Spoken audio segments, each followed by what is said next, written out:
तो सांगाय सपरिवाराय सायुधाय सशक्तिकाय आयु करता।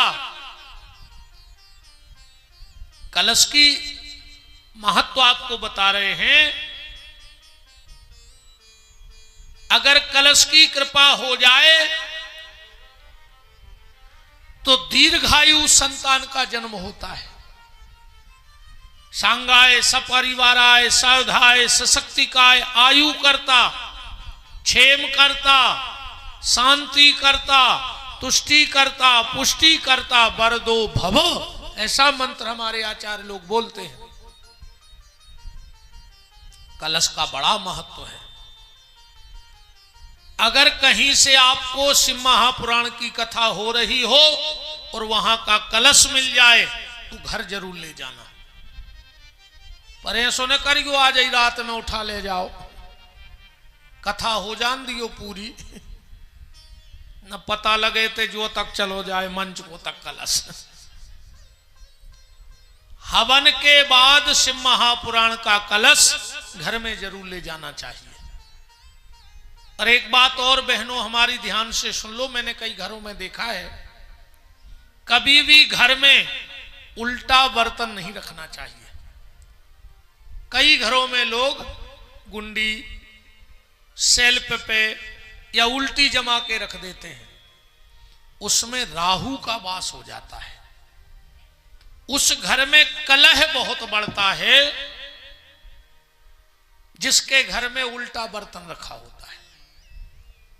दूसरा, कभी भी घर में खाली बर्तन नहीं रखना चाहिए।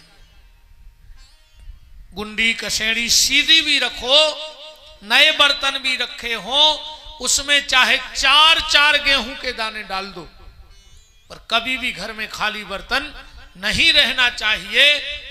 वास्तु के हिसाब से भी खराब है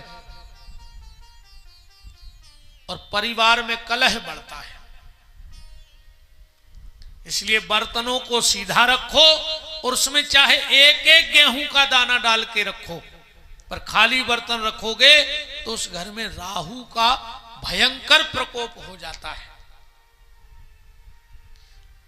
अगर ये कलश आपको मिल जाए, इसे घर ले जाना, इसका जल पूरे घर में सींचना।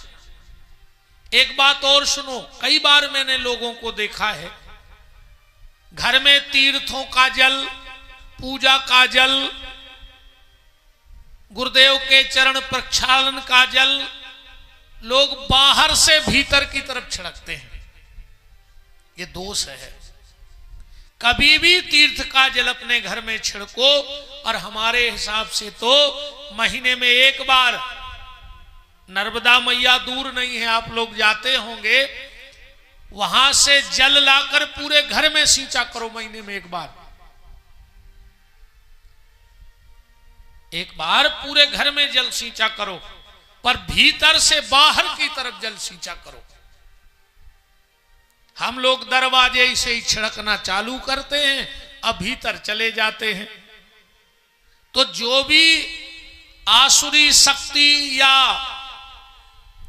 कुछ विकृत ऊर्जा घर में होती, और जो तुमने दरवाजे पे जल सींचा तो उनकी रास्ता बंद हो गई, वो निकलेंगे कहां से निकलेंगे?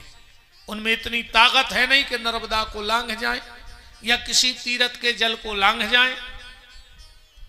तो जब भी घर में जल का सिंचन करो तो भीतर से बाहर की तरफ करो, भीतर वाले कमरे से सींचना चालू करो और आखिरी में घर के बाहर के दरवाजे पे सींचो, तो सारी विकृत ऊर्जा बाहर हो जाएगी। तो ये कलश अगर कहीं से मिल जाए,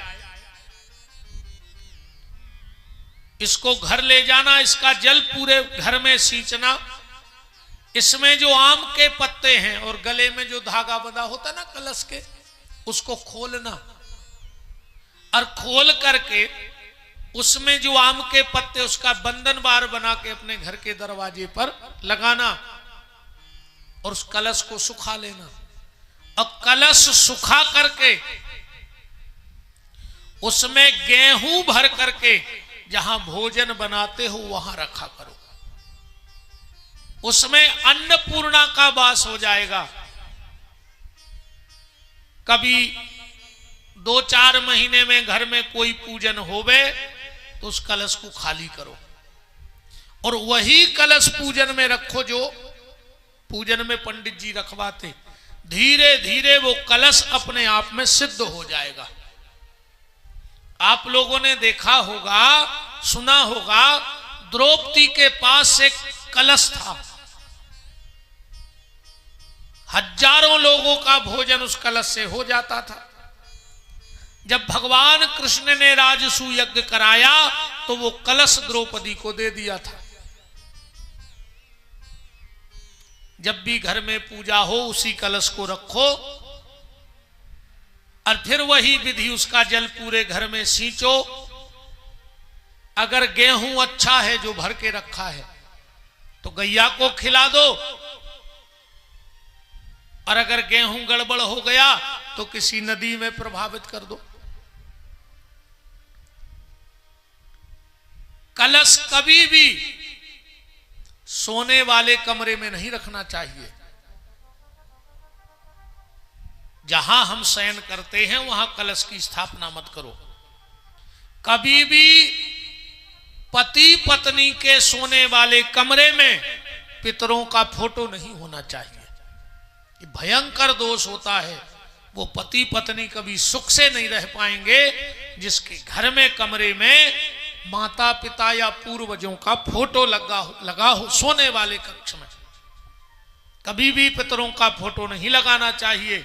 माँ हो, पिताजी हो, कोशिश करो कि पूजा वाले कमरे में ठाकुर जी से थोड़े नीचे एक चौकी पे कपड़ा बिछा के पितरों की पूजा करो, पर सोने वाले कमरे में मत लगाओ।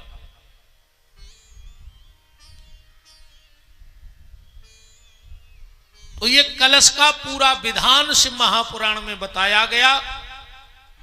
बात चल रही है नारद जी और शंकर जी की। नारद जी को तो लग रहा था कहां कहां किस किस को क्या क्या बता दें, तो भगवान विष्णु के पास पहुंच गए। अब भगवान विष्णु तो बड़े कौतुकी हैं, समझ गए कि इनको अहंकार हो गया है। बहुत समझाया पर नारद जी नहीं माने, तो भगवान ने एक माया रची, एक विश्वमोहिनी नाम की कन्या को प्रकट किया। नारद जी जब यहां से निकले तो मैदान साफ था, पर जब भगवान विष्णु के यहां से लौटे तो एक बड़ा सा महल बना है, नौकर चाकर। नारद जी ने किसी से पूछा, भैया ये महल किसका है, यहां के राजा कौन है, भीड़ भाड़ क्यों है? सिपाहियों ने कह दिया हमारे राजा हैं शील निधि और उनकी बिटिया है विश्वमोहिनी, उसका स्वयंवर हो रहा है। अब पहली गलती तो यह है कि नारद जी को वहां जाना ही नहीं था। महात्माओं का क्या काम संसार के कार्यक्रमों में। पर नारद जी नहीं माने और चले गए। शील निधि राजा ने अपनी कन्या नारद जी के सामने कर दी और बोले महाराज ये बताओ हमारी बिटिया के भाग्य में क्या लिखा है। देखो एक बात और हम कह दें, भाग्य उनका भी होता है जिनके हाथ नहीं होते।